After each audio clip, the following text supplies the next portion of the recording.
Shalom, selamat pagi, selamat hari Minggu untuk kita semua. Puji nama Tuhan, pada pagi hari ini kita boleh kembali bertemu dengan hari perhentian yang Tuhan sediakan bagi kita. Mari kita mau mengawali ibadah kita pada pagi hari ini. Kita mau menaikkan pujian dari Kidung Jemaat nomor 15, berhimpun semuanya menghadap Tuhan.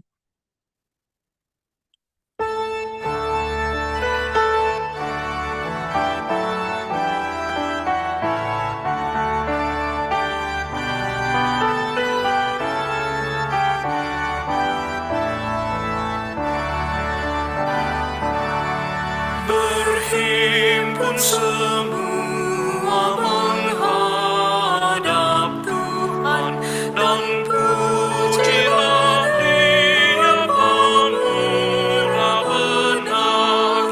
Berakhirlah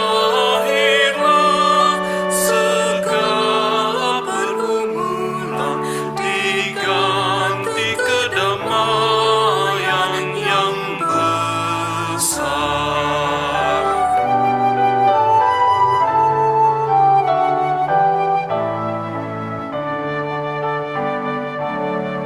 Hormati namanya serta kenangkan mujizat yang sudah dibuatnya.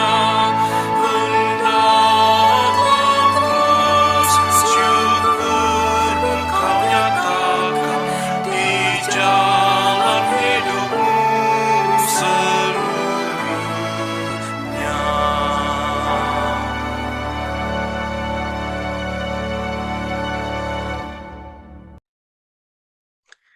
Mari kita mengarahkan hati kepada Tuhan, kita akan mentabiskan ibadah kita pada pagi hari.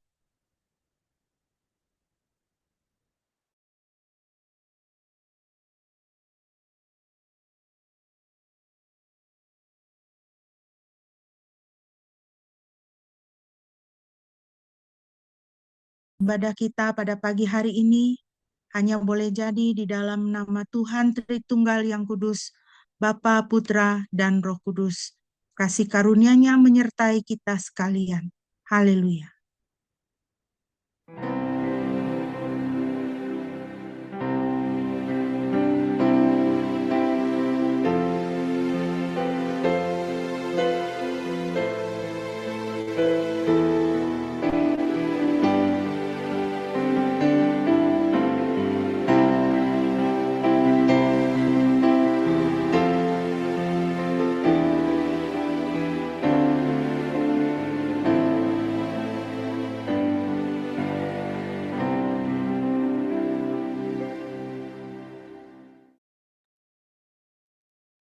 Haleluya, amin.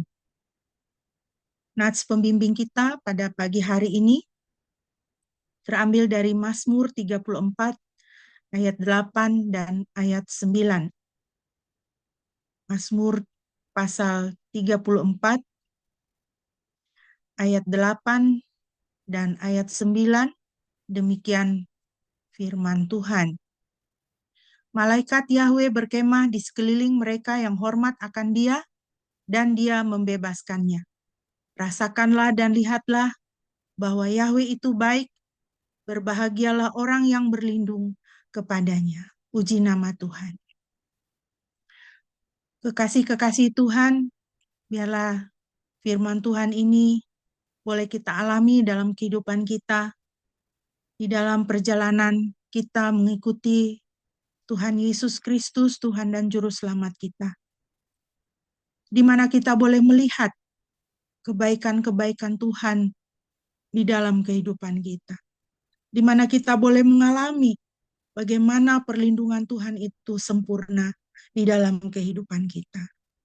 Saya berdoa dan saya rindu kekasih-kekasih Tuhan boleh mengalami di dalam kehidupan bagaimana Tuhan itu baik, sehingga kita dapat bersaksi akan kebaikan Tuhan, dan hati kita dipenuhi dengan puji-pujian kepada Tuhan yang baik.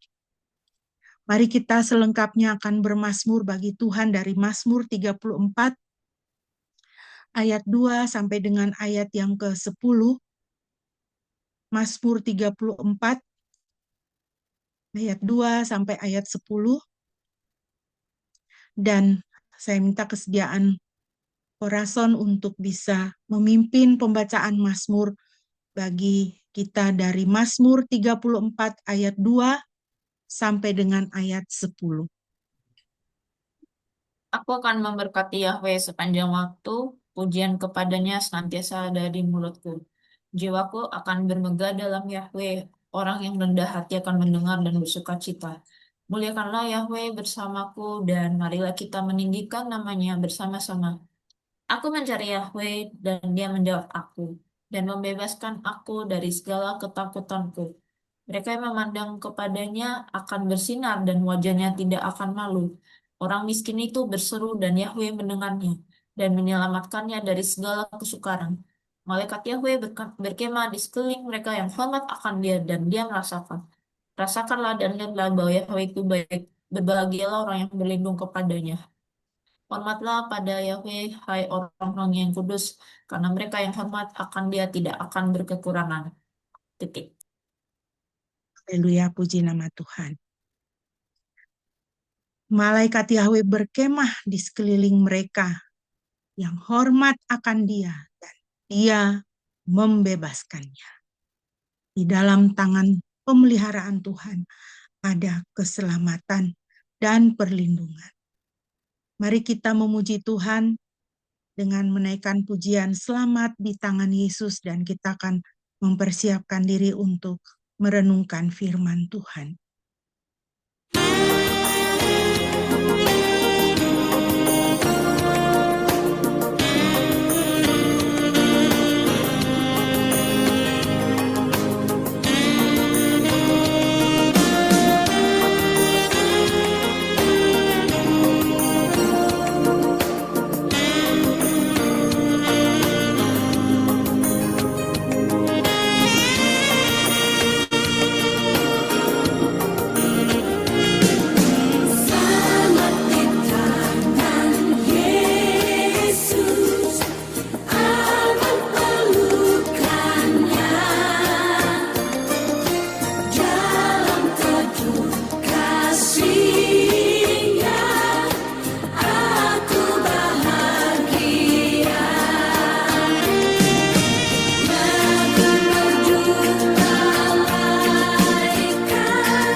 Haleluya.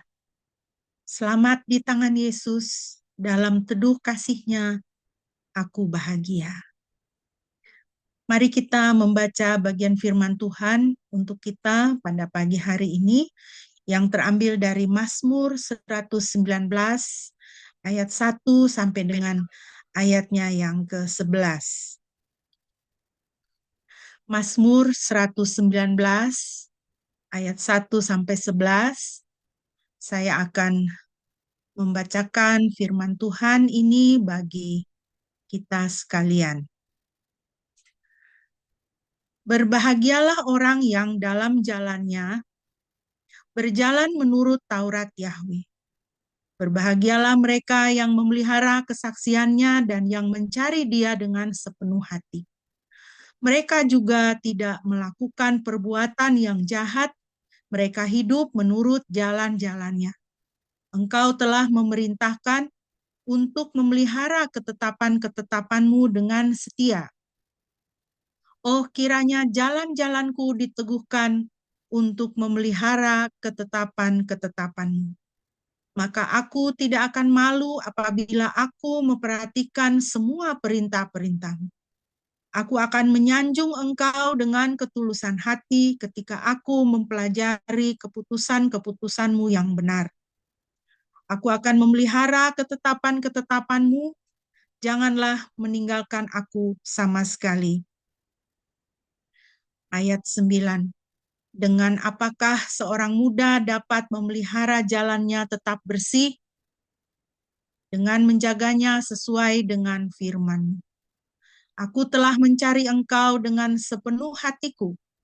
Ya, jangan biarkan aku menyimpang dari segala perintah-Mu. Aku telah menyimpan firman-Mu dalam hatiku, supaya aku tidak berbuat dosa terhadap Engkau. Demikian pembacaan firman Tuhan. Yang berbahagia adalah setiap kita yang mendengar dan menjadi pelaku firman. Mari kita berdoa sebelum kita akan merenungkan firman Tuhan. Bapa Surgawi, terima kasih kami boleh membaca firman-Mu pada pagi hari ini, dan kami boleh berkesempatan untuk bersama-sama merenungkan kebenaran-kebenaran firman Tuhan. Bersabdalah secara pribadi bagi setiap kami, Tuhan, di dalam situasi kehidupan kami masing-masing. Di dalam nama Yesus kami berdoa. Haleluya. Amin. Bapak Ibu yang dikasihi Tuhan, pada pagi hari ini kita bersama-sama akan merenungkan satu bagian dari Mazmur 119 yang saya beri judul Manfaat Dekat dengan Firman Tuhan. Tema ini saya bagi menjadi dua bagian. Pada pagi hari ini kita akan bersama-sama melihat bagian yang pertama. Pembahasan kita sebenarnya mencakup keseluruhan dari Mazmur 119. Tetapi oleh karena Mazmur ini adalah Mazmur yang paling panjang dan ayat-ayatnya mencapai ratusan, maka kita tidak mengcover semuanya, tetapi kita akan mengambil beberapa bagian yang sesuai dengan tema kita, yaitu manfaat dekat dengan firman Tuhan. Pembacaan kita ayat 1-11, tetapi dalam perenungan nanti kita akan melihat ayat-ayat yang lain. Jemaat yang dikasihi Tuhan, suatu hari saya melihat sebuah video. Saudara bisa lihat alamat dari video ini. Ini adalah gambar tangkapan layar dari video yang saya tonton. Video itu adalah mengenai sebuah eksperimen sosial yang dilakukan terhadap para pelajar. Ada siswi SMP dan SMA. Sebuah eksperimen sosial mengenai pengetahuan umum. Di bagian awal dari video ini, pria yang berbaju putih itu bertanya kepada para pelajar, apa kepanjangan dari MPR? Dan semua yang menjawab itu salah atau tidak tahu kepanjangan dari MPR. Ada yang memulai dengan kata masa perolehan, lalu dia ketawa-ketawa, nyengir-nyengir karena dia tidak tahu, lalu dia berhenti di situ. Di gambar yang Bapak Ibu lihat ini, pria yang berbaju putih itu bertanya kepada seorang pelajar SMP, apa ibu kota Provinsi Jawa Timur? Lalu anak itu menjawab, oke, sebelum saya kasih tahu jawabannya, apa ibu kota Jawa Timur, Bapak Ibu? Kalau Bapak Ibu menjawab dengan Surabaya, berarti benar. Tetapi pelajar ini menjawab dengan Yogyakarta. Ketika saya menonton video ini, saya tersenyum. Tetapi juga sekalian merasa prihatin. Ya. Bagaimana pelajar kita tidak mempunyai pengetahuan umum. Itu kan pengetahuan umum yang sangat mendasar, yang sangat awam sekali. Ya. Bapak Ibu yang dikasihi Tuhan, bagaimana apabila seperti siswa ini dan siswa-siswa yang lainnya yang seharusnya adalah termasuk golongan berpendidikan, orang yang sekolah, tetapi tidak tahu pengetahuan umum, bagaimana jika kita sebagai orang Kristen, pengikut Kristus, berada dalam posisi yang sama? Kita tidak tahu pengetahuan Alkitab. Kita tidak kenal dengan Alkitab kita. Kita tidak kenal dengan firman Tuhan. Itu tentu akan sangat memprihatinkan. Secara rohani, kita akan menjadi sasaran empuk untuk ditipu oleh iblis dan disesatkan. Pada pagi hari ini kita akan melihat beberapa hal, 4 poin, manfaat dari mengenal firman Tuhan. Yang pertama, memberikan substansi atau isi bagi iman kita. Dengan kata lain, menjawab pertanyaan apakah yang kita percaya. Yang saudara dan saya percayai itu apa? Kita hanya bisa menjawab apabila kita hidup dekat dengan firman Tuhan. Kita mengenal Alkitab kita. Kita dekat dengan firman Tuhan. Apa yang ditulis di dalam Alkitab Itulah menjadi isi bagi iman kita. Jadi iman kita itu dibangun di atas dasar firman Tuhan. Bukan di atas dasar emosi atau perasaan kita. Bukan di atas dasar kata-kata bijak, kata-kata motivasi, tradisi manusia, dan sebagainya. Bukan di atas emosi, karena emosi kita bisa berubah. Emosi kita tidak bisa dipercayai, tidak bisa dijadikan panduan. Kata-kata bijak tidak bisa kita pegang sebagai keyakinan kita. Karena banyak kata bijak yang tidak sesuai dengan firman Tuhan.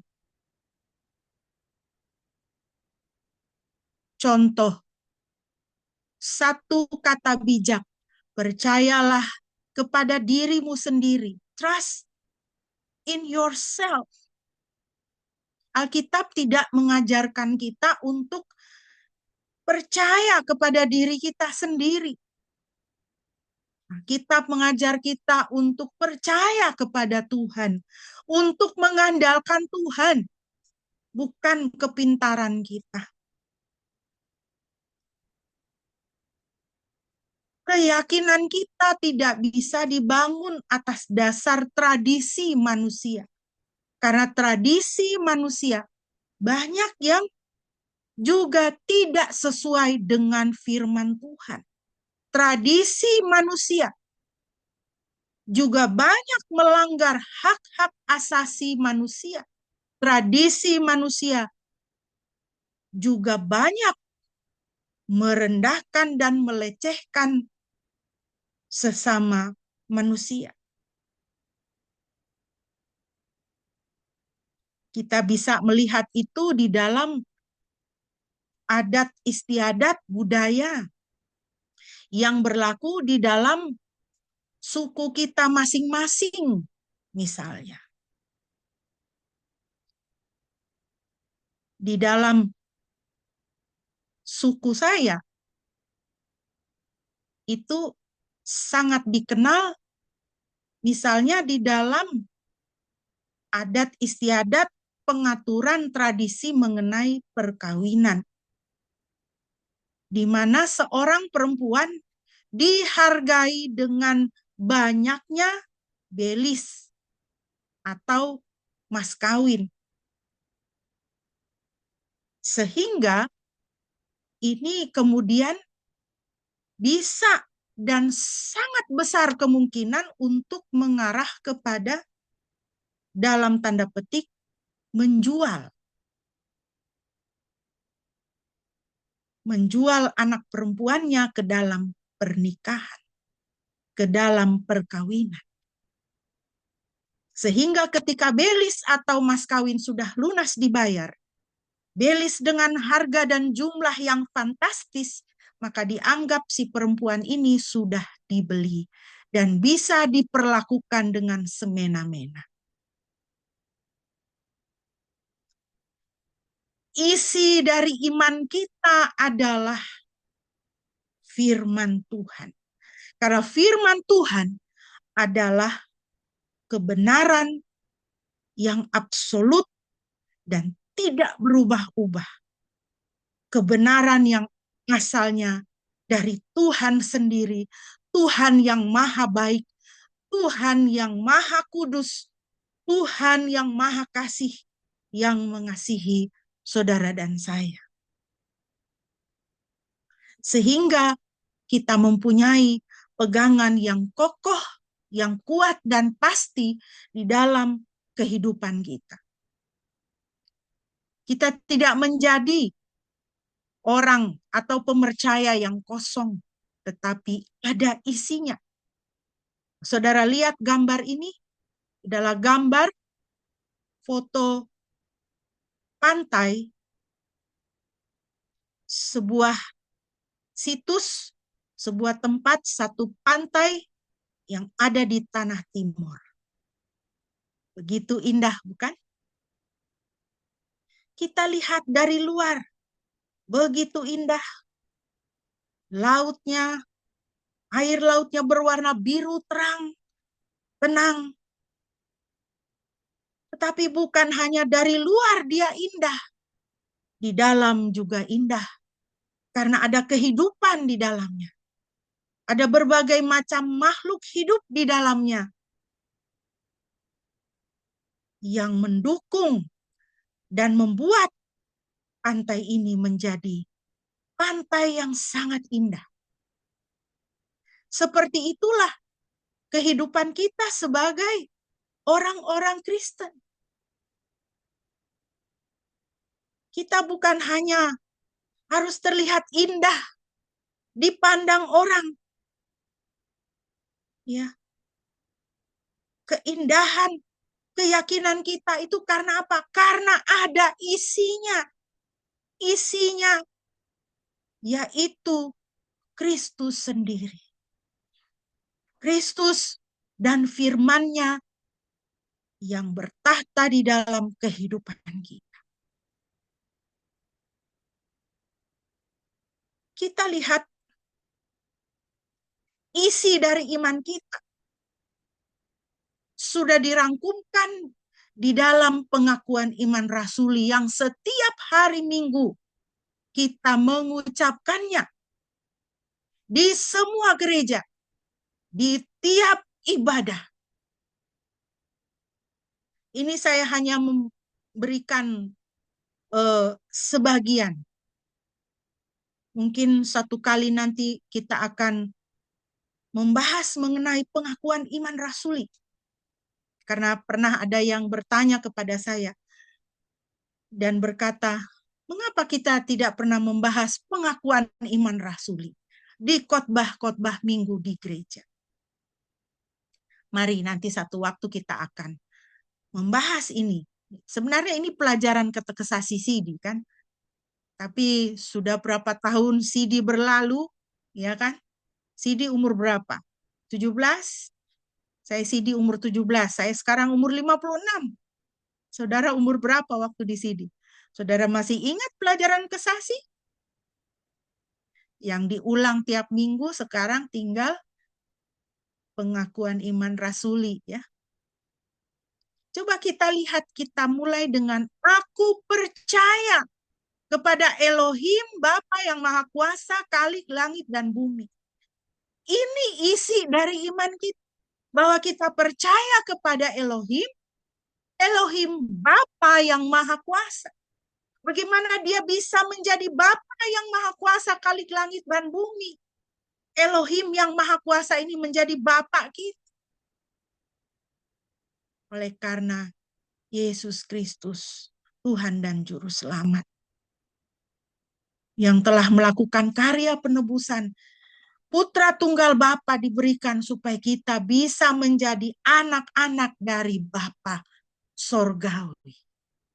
Supaya Elohim yang Maha Kuasa itu, yang menciptakan langit dan bumi itu, menjadi Bapa kita dan kita menjadi anak-anaknya. Nah, ini kita harus pegang betul, jangan kita hanya kemudian mengucapkan saja, tapi harus ada di dalam hati kita. Sehingga ketika kita mengalami masalah-masalah kehidupan, misalnya kita merasa kesepian, kita merasa sendirian, di dalam kesusahan, kesesakan kita, kita ingat, saya punya Bapa. Saya punya Bapa adalah Elohim yang Maha Kuasa. Saya punya Bapa yang adalah pencipta langit dan bumi. Itu adalah Bapa saya. Dia adalah Bapa saya. Oh, saudara, ini adalah satu kebenaran yang luar biasa dahsyat. Bahwa Tuhan pencipta langit dan bumi itu adalah Bapa kita. Bukankah ini satu sumber kekuatan yang luar biasa di dalam kehidupan kita? Dan sisa yang berikutnya nanti suatu waktu kita akan mempelajari lebih banyak lagi dari pengakuan iman rasul. Saudara, kalau kita mempelajarinya dan kita benar-benar menghayati, inilah isi daripada iman kita. Sungguh, saudara, terlalu indah hidup sebagai anak-anak Tuhan. Mazmur 119 ayat 2 terjemahan baru mengatakan, berbahagialah orang-orang yang memegang peringatan-peringatannya, yang mencari Dia dengan segenap hati. Yang kedua, Bapak Ibu yang dikasihi Tuhan, manfaat dari kita mengenal firman Tuhan membuat kita tidak goyah dalam masa pengujian. Bila kita mengetahui apa yang Tuhan katakan, lalu kita mengalami suatu masa ujian iman, apakah kita mengalami kesesakan, mengalami kedukaan, ada masalah di dalam keluarga, ada masalah di dalam pekerjaan, kita mempunyai pertanyaan mengenai masa depan kita, kita memasuki masa ujian. Kalau kita mengetahui apa yang kita katakan, apa yang Tuhan katakan, lalu kita mengalami suatu masa ujian iman, kita tidak akan menjadi ragu, panik, dan tidak akan meninggalkan iman. Dan firman Tuhan akan menjadi benteng yang menenangkan kita dalam masa pengujian. Mengapa ada anak-anak yang marah kepada orang tuanya lalu meninggalkan Yesus? Mengapa ada orang-orang yang bertemu dengan seorang wanita yang cantik, seorang pria yang tampan, lalu meninggalkan Tuhan? Mengapa ada orang-orang yang mengalami kesulitan pekerjaan, tidak mendapat promosi, bahkan mengalami PHK, lalu meninggalkan Tuhan? Jawabannya hanya satu. Karena dia tidak hidup dekat dengan firman Tuhan. Mau berapa puluh tahun menjadi orang Kristen, bahkan jadi majelis, bahkan jadi pendeta sekalipun, kalau dia tidak hidup dekat dengan firman Tuhan, dalam masa ujian iman, dia akan menjadi goyah dan dia akan meninggalkan iman, meninggalkan Kristus. Mau alasan apa saja? Alasan boleh segala macam. Alasan itu bisa dicari, bisa dibuat. Tetapi penyebabnya hanya satu. Tidak hidup dekat dengan firman Tuhan. Tidak mengenal firman Tuhan. Dan yang kedua adalah firman Tuhan akan menjadi benteng yang menenangkan kita dalam masa pengujian. Masa pengujian akan selalu datang dan kita alami dalam hidup kita. Firman Tuhan, itulah benteng yang akan menenangkan kita. Itulah benteng yang akan melindungi kita dari serangan-serangan panah berapi yang dilancarkan oleh si jahat, yang tawaran-tawaran dunia ini, pertimbangan-pertimbangan manusia yang membuat kita ragu, panik, stres. Firman Tuhan akan menjadi benteng yang menenangkan kita dan menguatkan kita. Pemazmur mengatakan, jiwaku menangis dalam kedukaan. Kuatkanlah aku menurut firman-Mu. Kuatkanlah aku menurut firman. Kalau kita hidup dekat dengan firman Tuhan akan menguatkan kita. Tuhan menjadi kekuatan dan perlindungan kita. Saya sungguh rindu, Bapak, Ibu, dan saudara sekalian yang dikasihi Tuhan, kita hidup semakin dekat dengan firman Tuhan dan mengalami bagaimana Tuhan adalah kekuatan dan perlindungan kita di dalam masa kesesakan.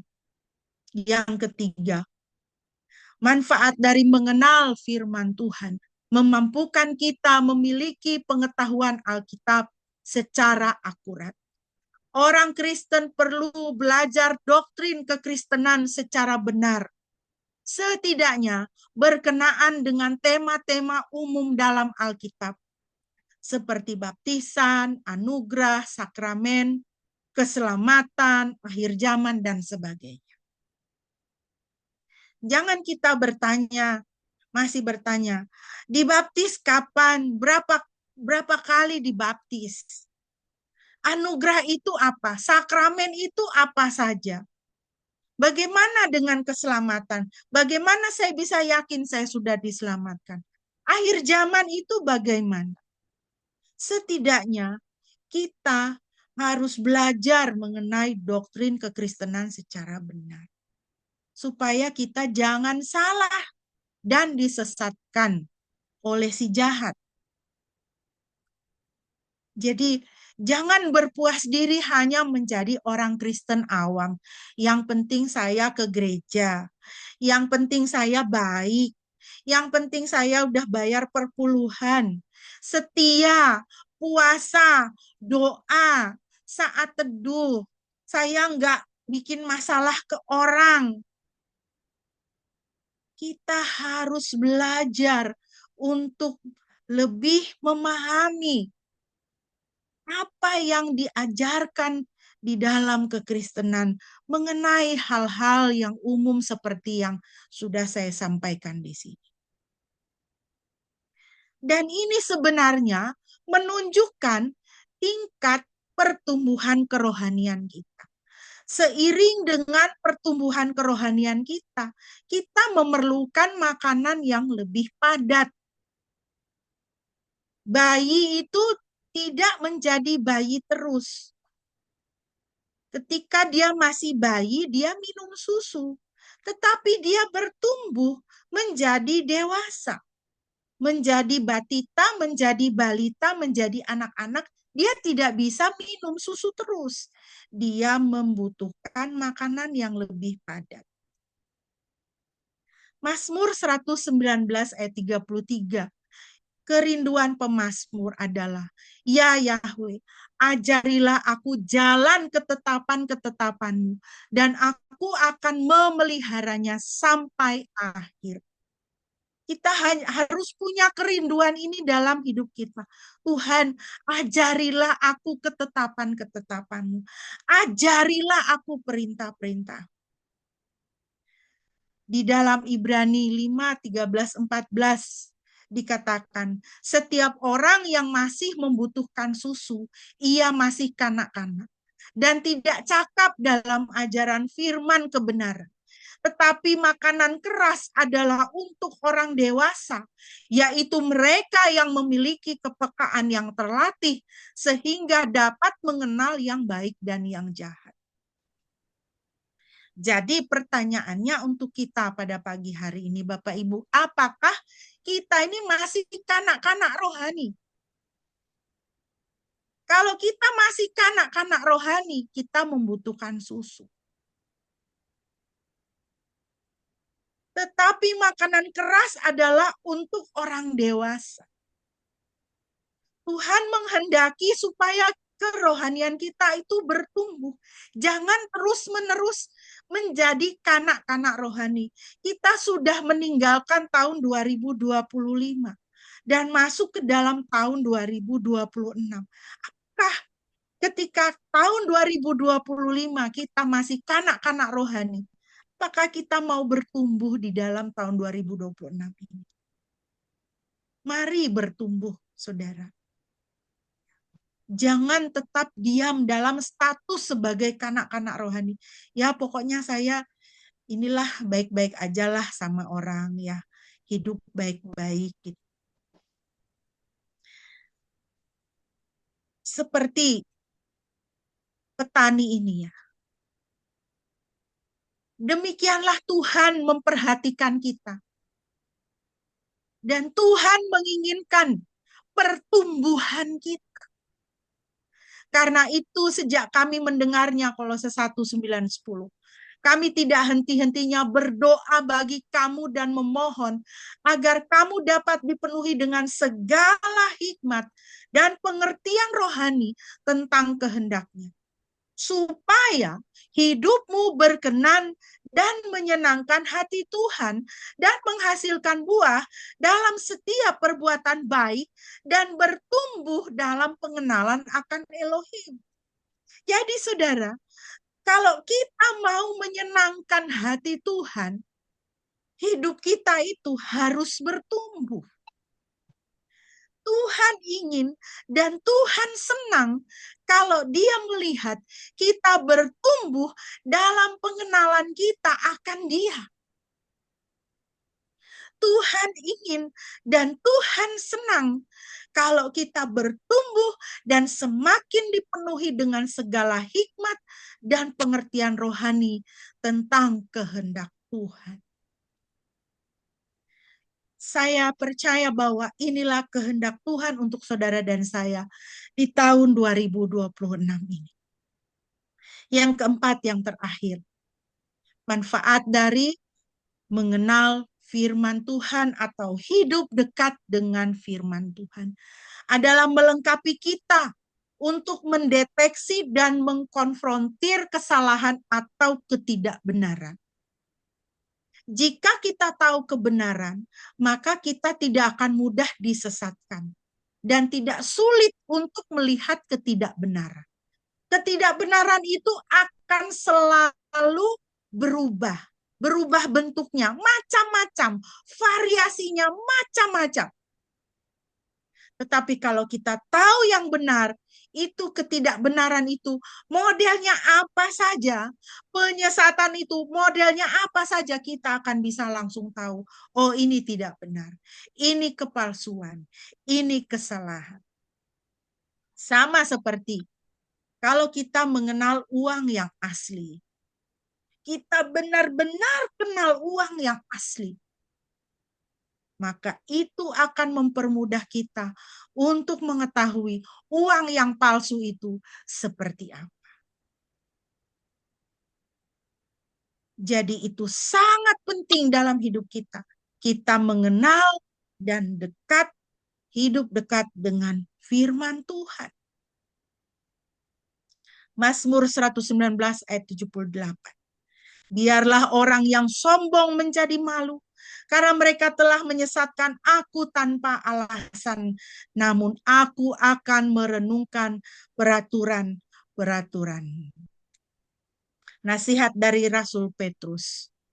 Dalam 2 Petrus 2 ayat 1 dan 2. Para nabi palsu telah muncul dari antara umat.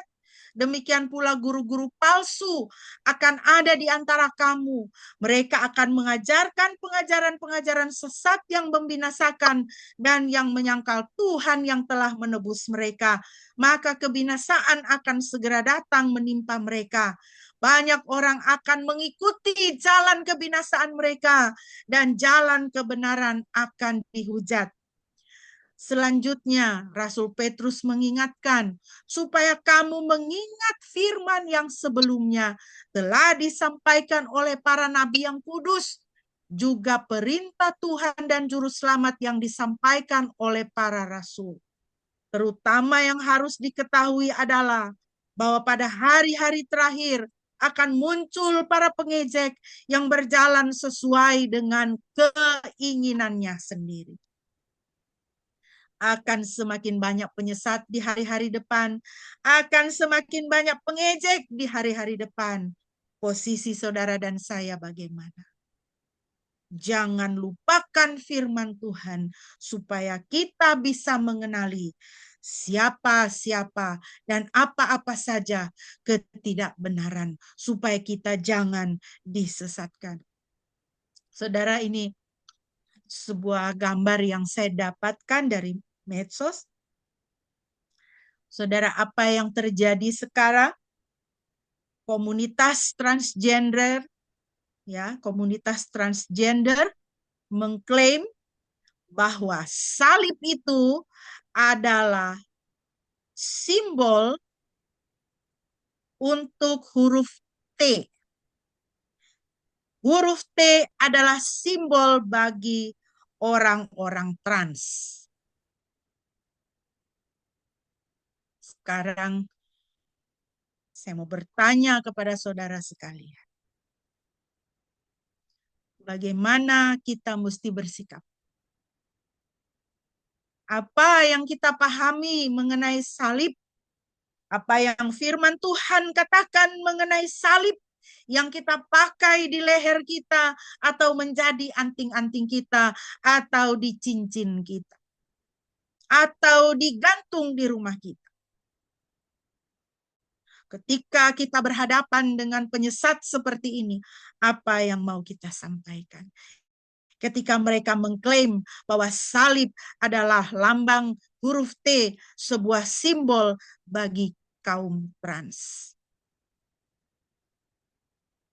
Maka saudara, kita harus sungguh-sungguh tahu iman kita, sungguh-sungguh dekat dengan firman Tuhan, supaya kita bisa menyampaikan kebenaran. Sudah berapa lama kesia-siaan yang kita buat dalam hidup kita, saudara? Sudah berapa banyak kesia-siaan yang kita jalani, yang kita lakukan di tahun 2026, 2025. Dan sekarang kita sudah berada di pertengahan bulan Januari. Sebentar lagi kita akan menyelesaikan bulan pertama dari tahun 2026 ini. Sudah berapa banyak kesia-siaan yang kita jalani di dalam hidup kita. Menyia-nyiakan waktu, menyia-nyiakan uang, menyia-nyiakan energi untuk hal-hal yang tidak berguna, yang tidak bermanfaat untuk kekekalan. Menyia-nyiakan perkataan, melakukan perbuatan-perbuatan yang tidak berkenan di hadapan Tuhan. Firman Tuhan mengatakan, siapa menabur angin akan menuai badai. Siapa menabur kesia-siaan akan menabur, menuai kebinasaan. Stop kesia-siaan. Gunakan waktu, gunakan tenaga untuk hal-hal yang bermanfaat untuk kekekalan saudara dan saya. Semakin mengenal dan dekat dengan firman Tuhan. Mulailah tradisi, kebiasaan, kedisiplinan untuk membaca firman Tuhan. Supaya kita lebih dekat dan mengenal firman Tuhan yang Tuhan berikan untuk kita. Kiranya Bapak Ibu Saudara boleh diberkati. Amin. Kita akan meresponi kebenaran firman Tuhan dan menaikkan doa syafaat kita. Mohon kesediaan Bapak Gembala untuk bisa memimpin kita dalam doa respon dan doa syafaat. Baik, apakah ada yang membutuhkan doa? Khusus mohon didoakan.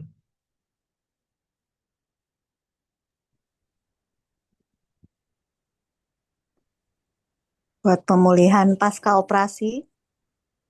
Oh ya, buat Dokter Sandra ya, untuk pemulihan pasca operasi itu. Kalau dari saya, ya, ya sekarang lagi cari-cari pekerjaan remote, kiranya Tuhan berkati supaya ya, bulan ini atau bulan depan bisa dapatlah Ya, pekerjaan remote. oke, kita doakan Sen ya, supaya bisa dapat pekerjaan yang baru. Ada lagi?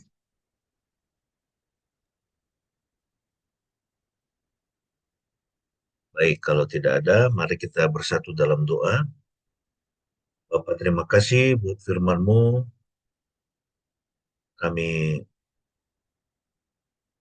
oh ya, kita juga akan doakan untuk Dion ya, keluarga Dion ya. Mari kita berdoa. Tuhan, kami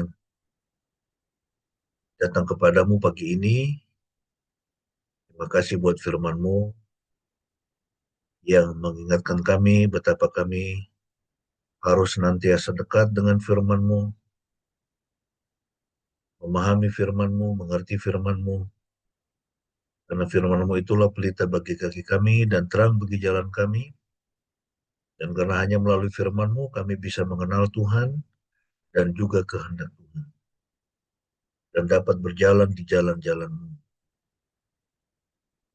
Tuhan, biarlah kami senantiasa ingat untuk merenungkan firman Tuhan siang dan malam, sehingga perjalanan kami boleh berhasil dan kami semua dapat beruntung. Kami saat ini mau berdoa untuk Bu Sandra dalam proses pemulihan pasca operasi. Tuhan kiranya melawat dia, menjamah setiap bagian tubuhnya, memberikan kesembuhan, pemulihan yang sempurna. Di dalam nama Tuhan Yesus, kami berdoa untuk setiap obat-obat yang diminum, juga untuk perawatan dokter. Tuhan memberkati sehingga kesembuhan yang sempurna boleh dia alami.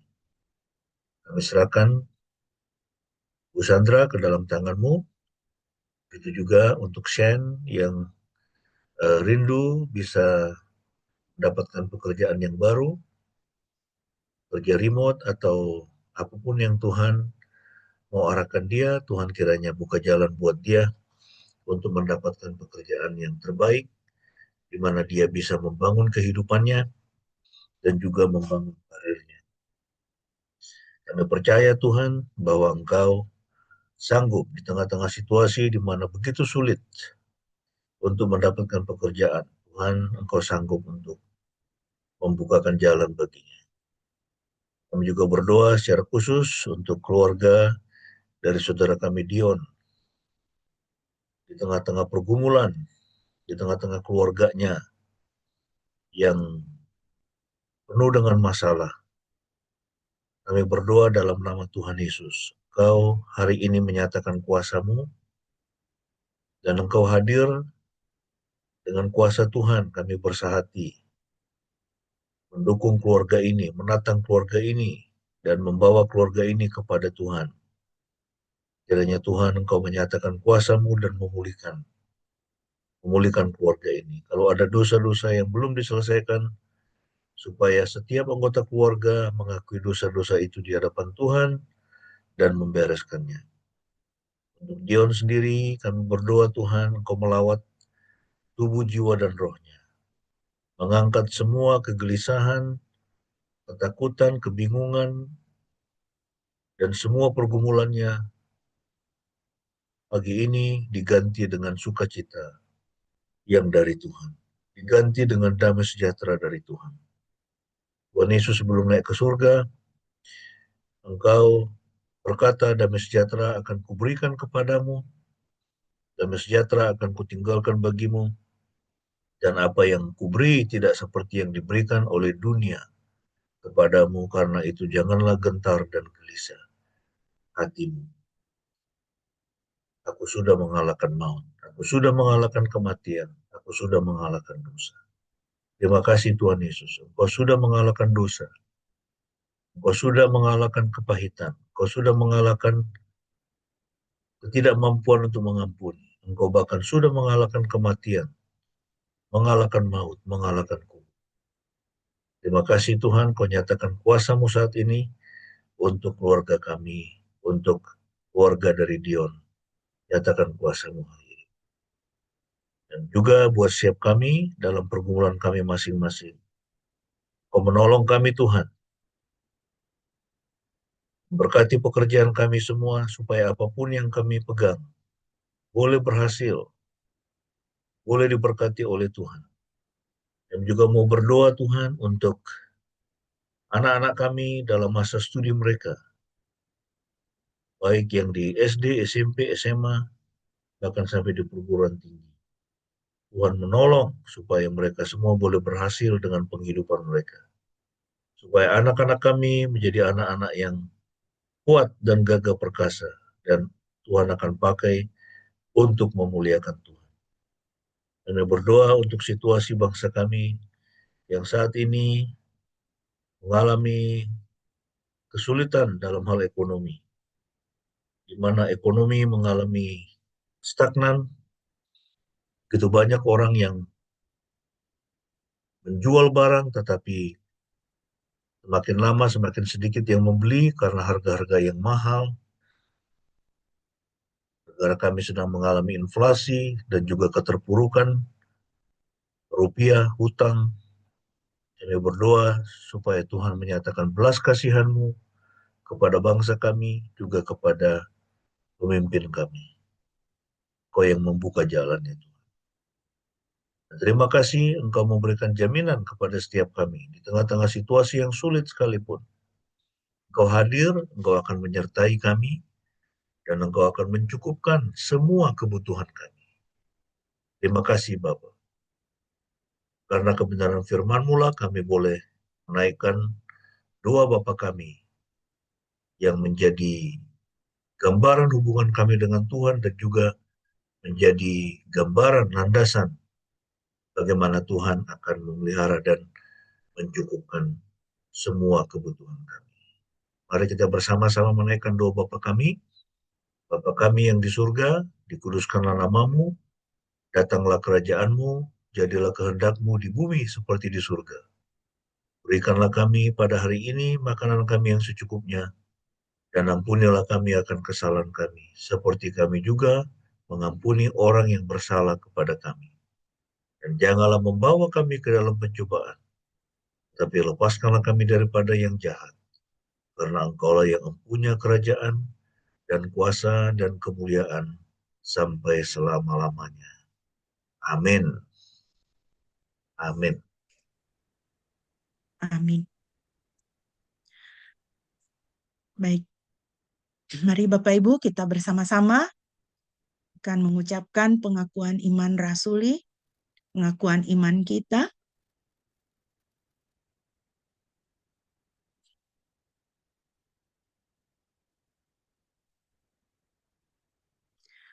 Mari di hadapan Tuhan dan sesama marilah kita berkata demikian. Ku percaya kepada Elohim, Bapa yang Maha Kuasa, Khalik langit dan bumi. Dan kepada Yesus Kristus, anaknya yang tunggal Tuhan kita, yang dikandung dari Roh Kudus, lahir dari anak darah Maria, yang menderita sengsara di bawah pemerintahan Pontius Pilatus, disalibkan, mati, dan dikuburkan, turun ke dalam kerajaan maut. Pada hari yang ketiga bangkit pula dari antara orang mati, naik ke sorga, duduk di sebelah kanan Elohim, Bapa yang Maha Kuasa. Dan dari sana ia akan datang untuk menghakimi orang yang hidup dan yang mati. Ku percaya kepada Roh Kudus, gereja yang kudus dan persekutuan orang kudus, pengampunan dosa, kebangkitan tubuh, dan hidup yang kekal. Amin. Kita akan mengakhiri ibadah kita, dan sebelum kita menutup dan menerima doa berkat, mari kita kembali memuji Tuhan. Kita naikkan pujian Penolong yang Setia.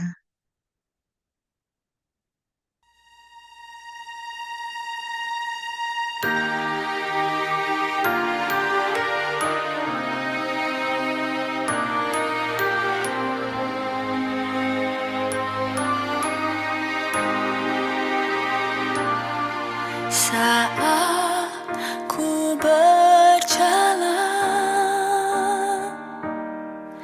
kasih-Mu menerangi langkahku. Tak ku bimbang, karena ku tahu Kau bersamaku. Kau lebih tahu yang terbaik bagiku. Kau lebih sanggup pulihkan hidupku. Ku berserah, ku percaya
Haleluya, terpujilah nama Tuhan.